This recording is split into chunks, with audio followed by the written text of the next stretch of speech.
Mereja, Shimeda Migi Kame Pane, Ije Kame, Ije Nambala Jibi, Samba Samba Shimu, Papa Jere, Zawan Shedan, Tanjedan, Dimbi, Kote Dadan, Lape San, Zojire, Bi, Trashi, Dejan, Dele, Shu.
Jebara Jebia Padia Lama Tamba Nada Jangun Javi Wambo Taji Jinji Ziba Jimbo Tenji Lede Tene Mena Jizan Jambing Awa Lozan Yiji Dinzi Jazo Sisan Wanjir Tsomba Mibi Bia Zambi Jogi Shingani Tiba Chimbi Sonshi Samon Shivi Yun Shingan Bora Jiwa Tujin Joyi Dende Jizat Jene Daso Maji Nagi Tada Nyambi Siji Tanji Jini Shan Tsoni Tsoni De Ngabara Zo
So today we are celebrating the month of miracles of the Buddha and celebrating the Monlam, the prayer festival, which was started in Tibet and inside Tibet in the past. The geishis would sit for their final exam,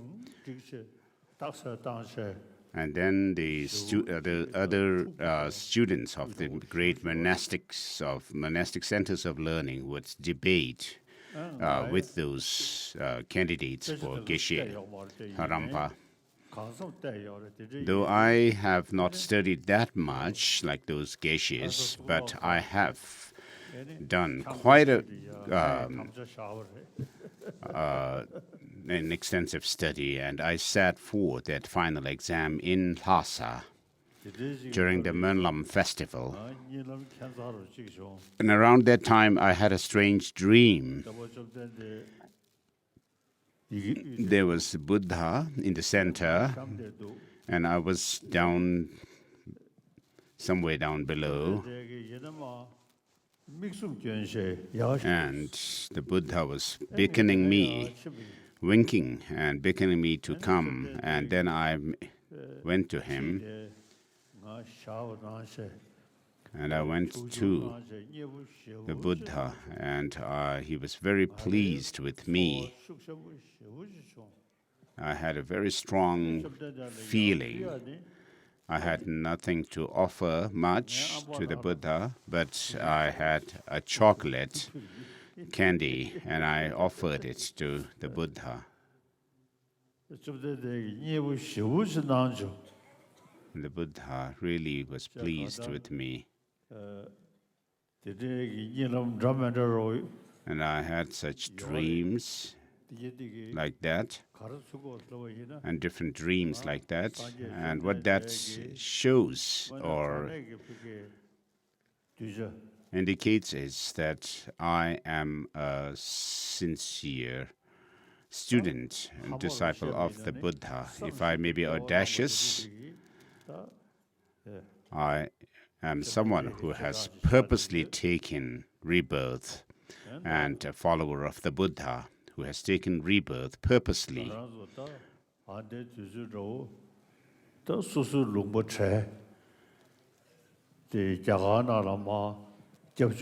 We have lost our country at this point of time and live in exile in India.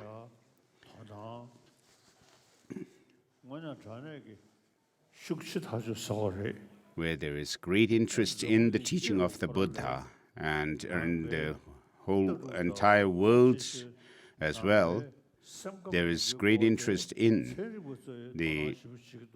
Buddhism in general, and particularly the Buddhist psychology and science.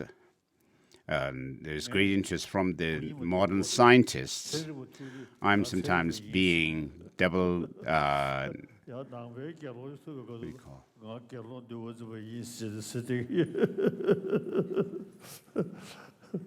double dealing. When I meet with scientists, I say I'm a scientist, whereas when I meet with Buddhist monks, I say I'm a Buddhist. So, of course, Lord Avalokiteshvara is said to have 1,000 eyes. Though I do not have that many eyes, I do serve the teaching of the Buddha and sentient beings to the best of my ability, and I have been able to serve very well so far.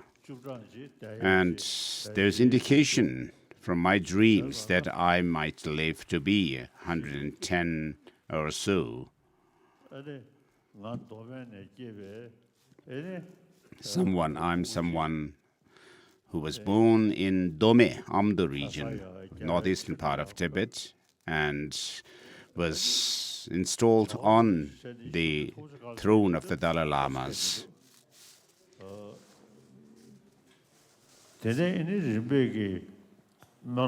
Of course, the high throne doesn't really mean much to me, but I sat for the final exam of the Geshe-la-Rampa degree, and then I came into exile, and I've been able to serve. I had a great opportunity to serve the Dharma, the teaching of the Buddha, and sentient beings to the best of my ability. As soon as I wake up in the morning, I make this prayer: may the sublime, precious Bodhicitta arise where it has not taken root, and wherever it has grown, may it increase further and further. So I make this prayer, and I have a good understanding and good intellect, which helps me to have good dialogues and discussions with modern scientists. And we discuss about mind and emotions and so forth.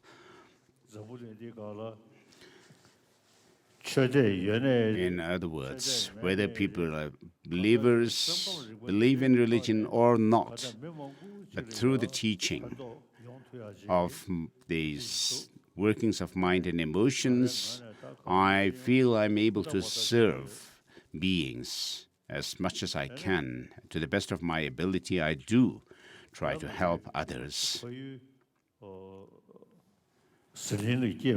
I was born in Siling region in Dome, and I was named Hamotundrup. My childhood name was Hamotundrup. And there was a prophecy which says that a boy I would be a boy who would bear the name of a girl, Hamotundrup. I was born in Amdo, and until now, I have done my best to serve beings and the teaching. As I said earlier, there's indication in my dreams that I would live to be 110 plus years. And my remaining life, I'm determined to use it to serve the Dharma and beings to the best of my ability. After coming into exile, I've been able to help beings quite well. And with scientists, when I have discussions about mind and emotions, they also really admire what I have to say. And amongst the scientists, when I meet with scientists, I have discussions which is compatible to their temperament. So this time I am going to, as it's the tradition during the Monlam festival in Lhasa, as the tradition has it, there is this custom of reading the Jataka Tales, the birth stories of the Buddha in his previous lives. So now we are at the fifth section, Supaga. When one dwells in the Dharma, the truth is enough to dispel destruction. What more could one say of the good that comes from observing the Dharma? Thus, one should follow the teachings. During one of his many lifetimes, the Bodhisattva, a very wise ship captain. Great beings, because of their innate acuity and clarity of mind, invariably surpass any other great men in the world, in whatever art or science they undertake. Thus,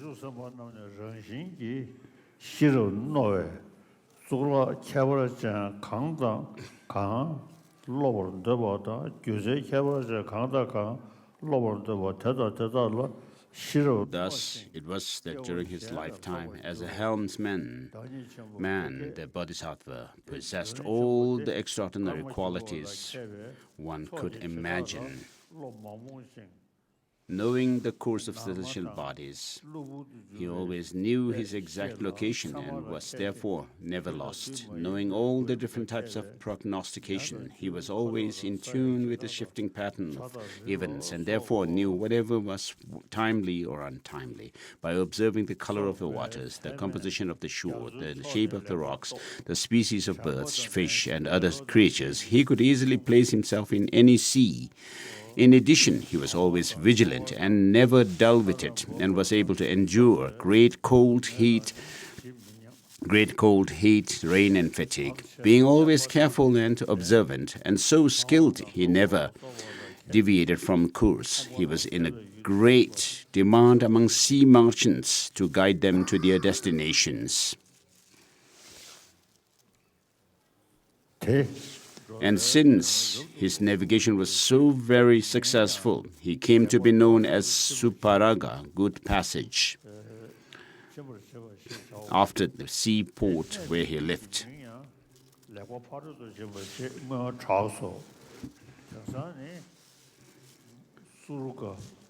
Even when he had reached old age, he was known to be a lucky and fortunate being. Sea traders, anxious for safe passage, would beseech him in the most respectful terms to captain their ships. Thus, one day, the merchant from Bharukachena, who traded with gold land, intent on a safe and prosperous voyage, stopped at the port of Supaga to ask the great being to embark with them. Supaga replied to them, "I'm an old man. How much assistance do you think I can be? My mind wanders, my body is weak, and my eyesight is almost gone." But the merchants persisted. "We do not care about your physical condition. Be assured we have no plans to ask you to work, nor will we put any task into your charge. We do not want you for your strength. We want you for your presence alone. The dust touched by your lotus-like feet will bring us luck and ensure our ship a safe course no matter what the danger." And so, out of compassion, the great being, though old and ailing, boarded the vessel, and they set off, with all the merchants rejoicing, convinced that the voyage was bound to be successful.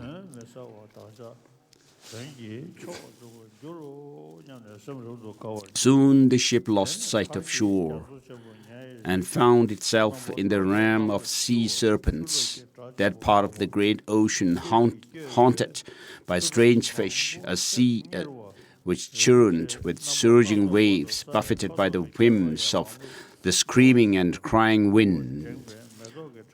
Precious stones lay in the hidden depths where Nagas lived. On the surface, garlands of white foam glistened against a billowing sea of the most brilliant blue, shining with metallic luster, as if it were the sky melted by the glowing heat of the sun's beams. The shore had long since disappeared. They had entered the open sea. Near dusk, as the sun's rays began to lose their strength, without warning, a fearful omen manifested. A great gale arose, lashing the waters forcefully, covering the surface with white foam from the billowing waves and disturbing the sea to its very depths. Shaken by the hurricane wind, the water rolled higher and higher as the winds rose, until the ocean assumed the dreadful appearance of mountains trembling before the apocalypse, like many-headed hissing serpents obscuring the sun. Bluish-black clouds swirled, their tongues of lightning crackling with a terrible thunder. As the sun set, the darkness took command, growing solid and dense, enveloping everything. Attacked by sharp darts of pouring rain, the sea arose in a fury, and the poor ship trembled as if in fear, frightening its occupants to their very core. Each behaved according to his inherent qualities. Some overcame, stood speechless with terror. Some acted with courage, busily attempting to avert the danger, and some were deep in prayer. For days, the winds and sea ran high, and the vessel moved with the current. No land came in sight, and no favorable sign came from the sea. The signs that they did see were strange to them, and the merchants grew increasingly distraught, bedeviled by fear and despair. By Supaga, the Bodhisattva, comforted them, saying, "For those who would cross the great ocean, such portentous turmoil is the rule. Why wonder at it and fall prey to fear and emotionality? Afflictions are never conquered by low spirits and dejection. Those clever enough To do what must be done can easily overcome all difficulties. Take courage. Come, shake off this gloom and dejection, and do what needs to be done by whatever means. The wise, spurred on by firmness of mind, grasp success in all its glory. The marchants, their spirits revived by the great being, looked down into the sea and saw beings like men, arrayed in silver armor, diving up and down in the sea. Amazed by this phenomena, they ran to Supaga. We have never before seen anything like this in the ocean, they cried. Demon warriors wearing silver armor, with fierce looks and ugly hoof-like noses, sport in the ocean, diving up and down.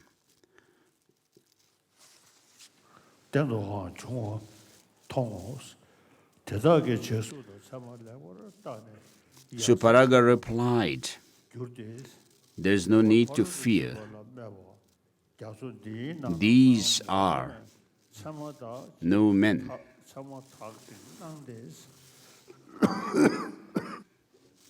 So these are no demons, but fish."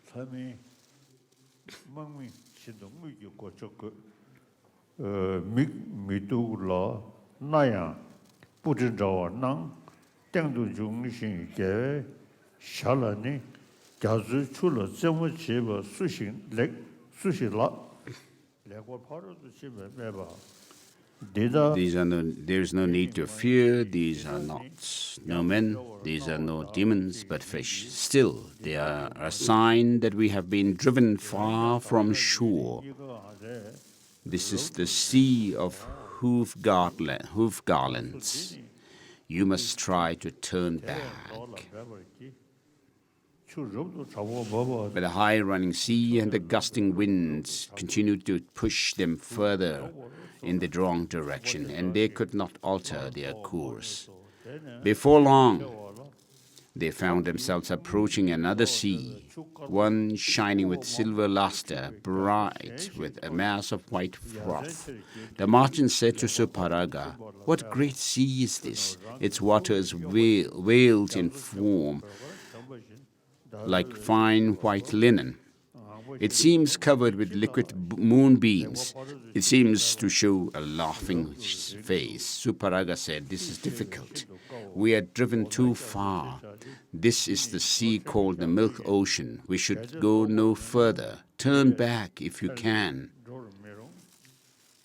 But the merchants replied, "The ship goes too quickly. The winds are too strong. It is impossible even to slow down, much less change course. The current drives us too swiftly, and the wind blows contrary." Then, having crossed that sea, they came to another, its rolling waves tinted with a golden splendor, the color of flames. Filled with amazement, the merchant said to Supaga, "Now the water appears like a huge, blazing fire. The waves are not blue, but seem tinged by the rising sun. What sea is this? Why is it this color?" The great being did not think it advisable to reveal the reason for the ocean's hue, but said only, "The Sea of Fire Garlands is its name. It would be wise indeed for us to turn back now." But on and on they went, crossing that sea until the color of the water changed again, like a field of ripe kusha grass. Its waters were glowing with the radiance of topaz. Marveling again, the merchants asked Supaga, "What sea is this? Its waves are the color of ripe wheat, and when the waves break, the foam crowns the sea like a mantle of flowers." Supaga replied, "Alas, make all efforts, merchants, to turn back.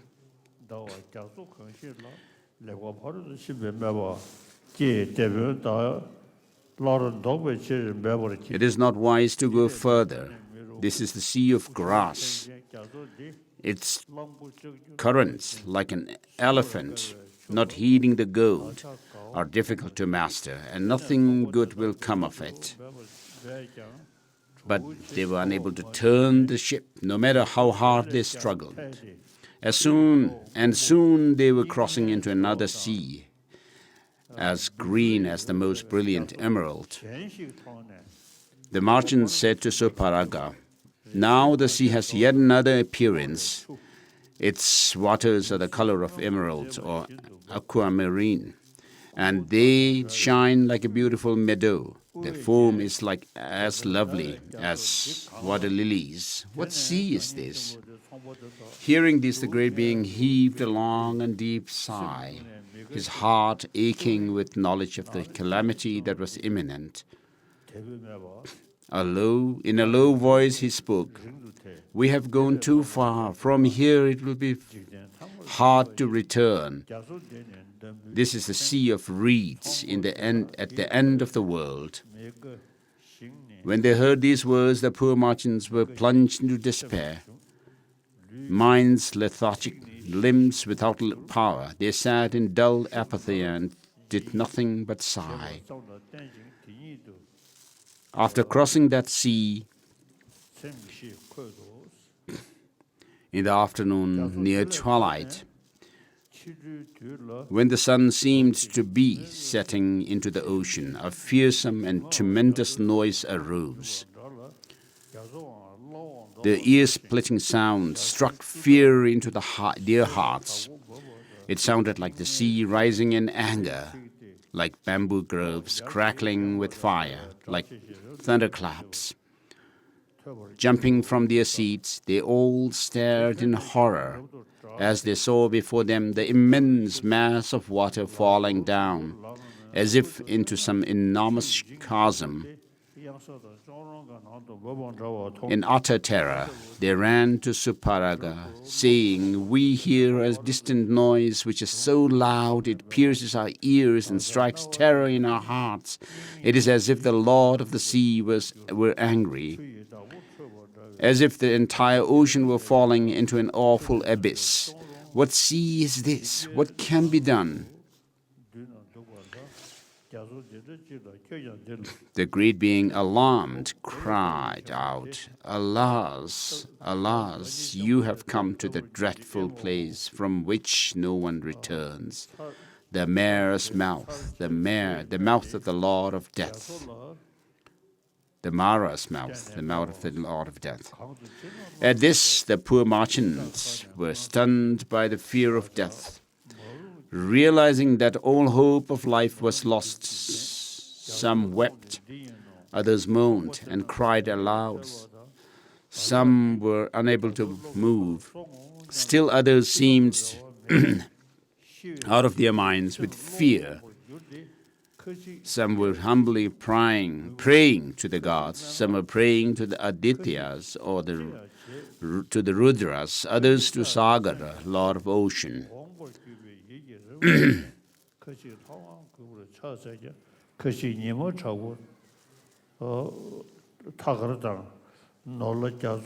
Others were muttering mantras, and still others were bowing down to Devi, goddesses. Some again went to Supaga and said, "You who have the ability to help all beings, who have so often relieved those in distress, now is the time to use your power for action.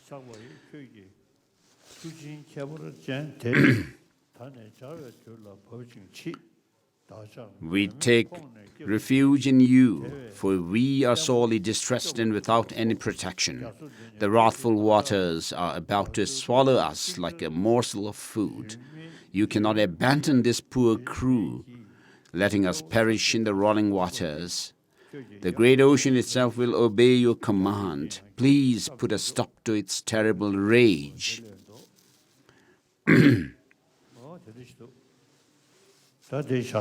So I'll stop here. Please put a stop to its terrible rage.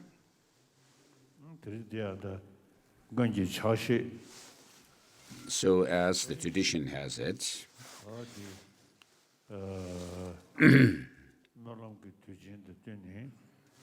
During this Monlam prayer festival, we read the Jataka Tales. So it's an historical event that has been there. And so I have read a part of the Jataka. Though, as refugees, it's quite a sad situation that we are in. But on the other hand, we are able to have interactions and contacts with the wider world. And so, regarding myself, I was from faraway land in northeastern part of Tibet and came to the central Tibet. And then I went through my studies and then did my final Geshe degree exam in Lhasa during the Monlam festival in 1959. So after following all these different events, we have met with a new situation, and there's been new interest from people who have not been following the Buddha Dharma in the past, and particularly people pay attention to studying about our minds and emotions and how to tackle our negative emotions. And so for that, the modern scientists also take great interest.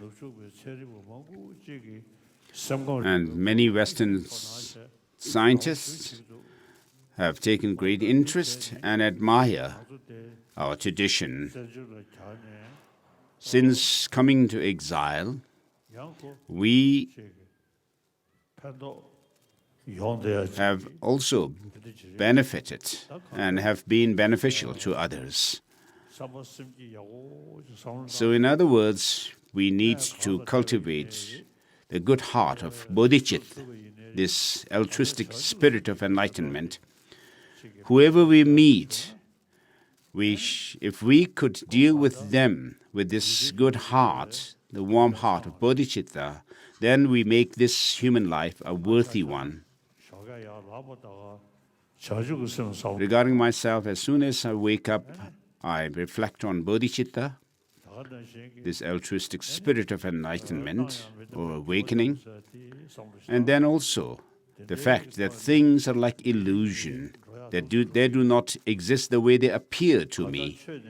And so my daily life is spent in this way, reflecting on Bodhicitta and the nature of emptiness. And so that's all I have to say today. Thank you.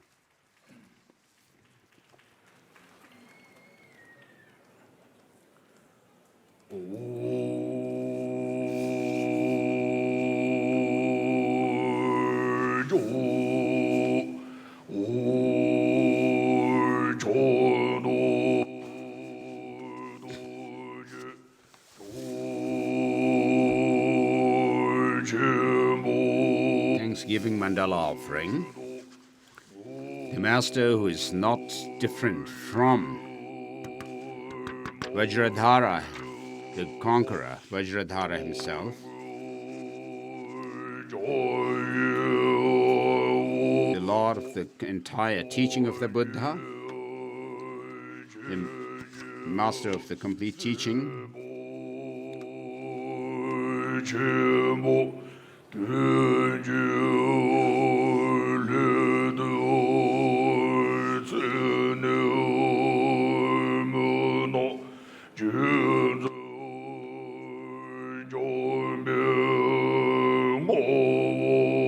refuge and protector, Lord of the conquerors, omniscient, and the all-seeing, the visionary one, glorious,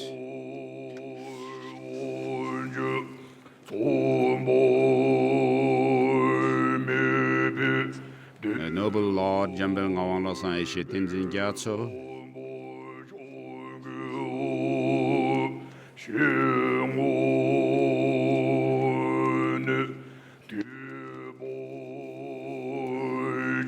gratitude for having excellently received from your lips these profound Mahayana teachings.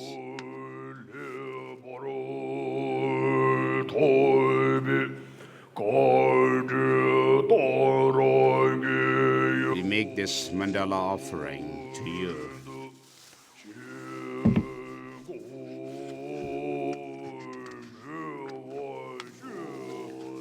Om Vajra Reke Ahum. The basis, the foundation is quite pure and vast, of vast strength. The good ground is gold. Om Vajra Reke Ahum. The boundary is a ring of iron mountains encircling the Mount Meru. Here is the Meru, the king of mountains, in the center. In the east, Purva Videha. In the south, Jambudvipa. This world we live in. In the west, Aparagodania. In the north, Uttarakuru. And the eastern continent is flanked by Deha and Videha, the southern continent by Chamara and Aparachamara, the western continent Shata and Uttarakumantrina, the northern continent Kurava and Kaurav. Here is the jewel mountain, the wishing tree, the bountiful cow, and the spontaneous harvest. The precious wheel, the precious jewel, the precious queen, the precious minister, the precious elephant, the precious horse, the precious general, and the vase of great wealth. Here are the lady of charm, the lady of garland, the lady of song, the lady of lady dance, the lady of flowers, the lady of incense, the lady of lamps, and the lady of perfume. Here are the sun and moon. Here are the jeweled canopy and the banner of universal victory. In the center is all the bountiful wealth of gods and men. All these pleasing offerings, pure, perfect, and complete, we offer to you, gracious root teacher, together with all the glorious and sacred teachers of the lineage. In particular, we offer these pure rams to you, complete master of the doctrine, master of the complete teaching, refuge and protector, lord of the conquerors, omniscient and the visionary, glorious and noble Lord Jambel Ngawan Losandi Shitenzin Gyato, in gratitude for having excellently received from your lips these profound Mahayana teachings. Accept it with compassion for the sake of all beings, and accepting it, grant your blessings, we pray.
Is ground anointed with perfume, strewn with flowers, adorned with Mount Sumeru, the four continents, and the sun and the moon.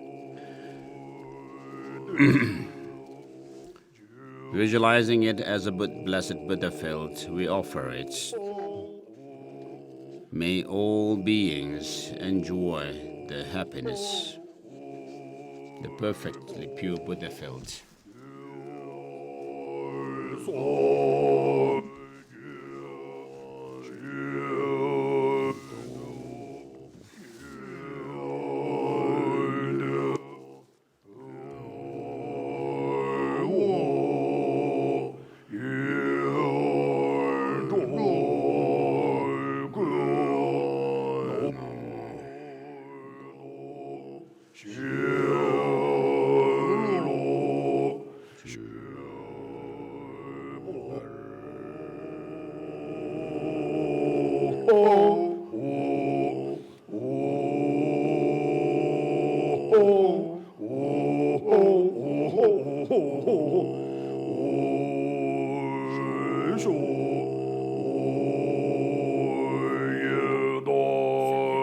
Guru Ratna Mandala Kamniya Taya Me.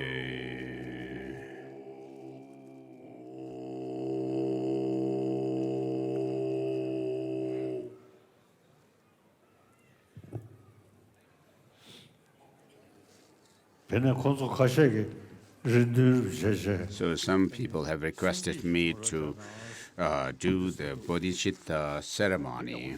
So this is very good. On my part, as soon as I wake up in the morning, I reflect on Bodhicitta, which is helped by the two aspirations, aspiration for enlightenment and aspiration to help sentient beings. So I do that every day.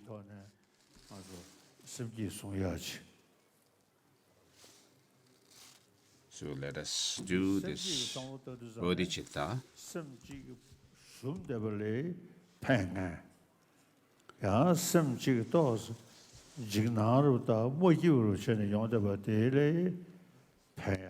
So when you're thinking of Bodhicitta, it helps you to come out of despair and become confident and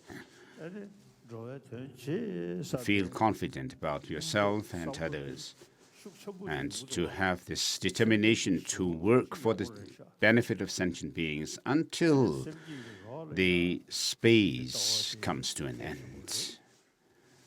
And in order to practice bodhicitta well, it is important to practice the view of emptiness as well, the insight into emptiness. Because we are thinking of bringing all sentient beings to enlightenment, Buddhahood. So that has to happen through the understanding that things do not exist the way they appear to us. So when you combine bodhicitta with the new view, the insight into emptiness, it is very powerful. So I do practice these two principles daily, and they are very beneficial to me.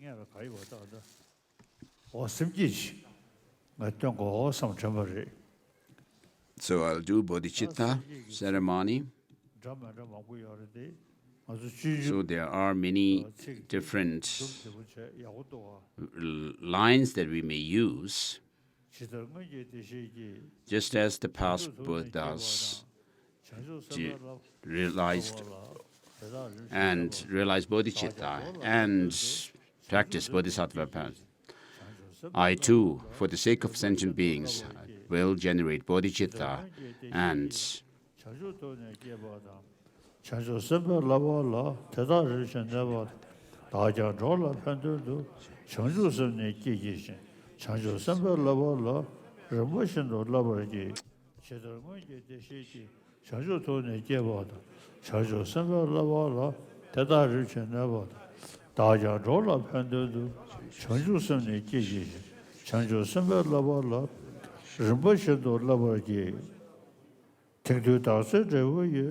me sebo legoto, Tren Sanje Resoye, Sanje Seso Takyo, Tanatake, Chinejan, Riza Timber Lesson, Game Simba Ridala, Noble Menjo Tedra Cha.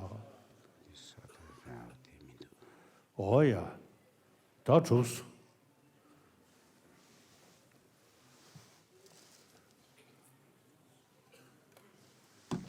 So with this, we are done with the Bodhicitta ceremony.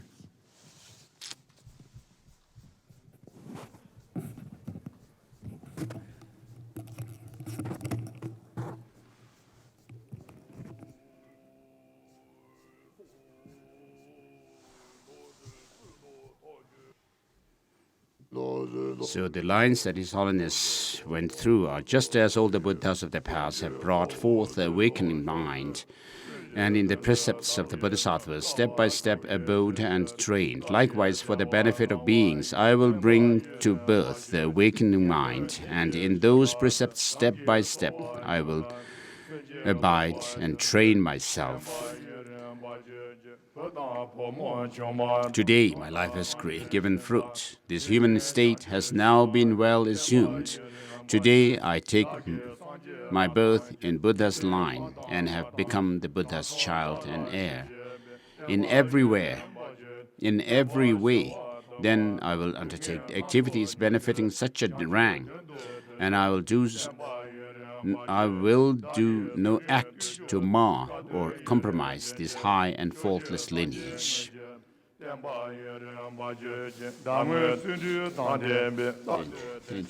And this is now the prayer for the flourishing of the teaching of the Buddha. So those lines, the first two verses, come from chapter 3 of Bodhisattva Charya Avatara, verses 23, 24, 26, and 27. So the first two verses were said 3 times for Bodhicitta. So Chuzu number Pegurch, Wendy Bessinjan, Chambe Sewamich, Teba Sumba, Chigi Chinchu, Damun of Shake, Sinjun Tam, Yanda Tala, Chuna number Pegurch, Sinjan Dumish, Dagi Pandi Panjan, Dago Yure Nejan, Dagi Mediation, Yanda Tala Gujan, Dago Tadu Gujan, Yuri Timbo Mojo, Chiji Jabo Zongambi, Chuza Namba Pewa, Gigi Chamashi,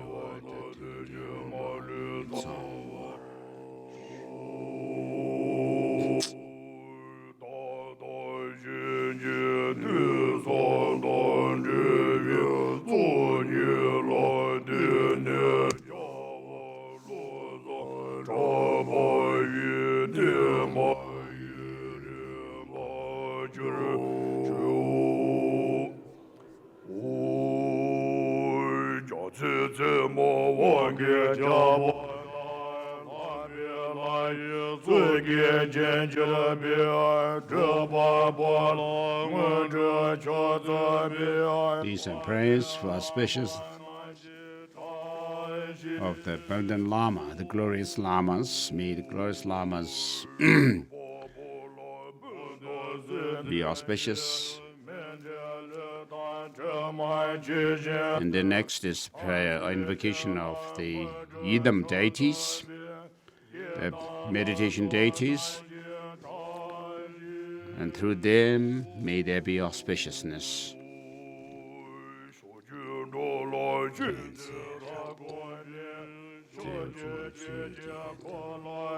And then next is invocation of the Buddhas.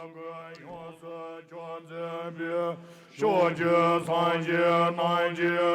Buddhas of the 10 directions, may there be auspiciousness through them.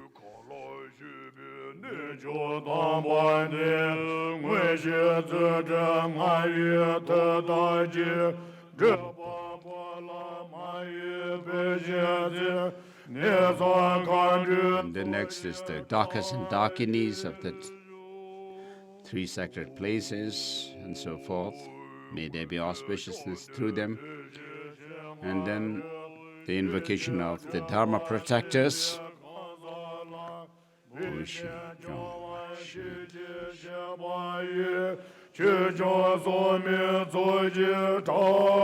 there be auspiciousness through the Dharma protectors.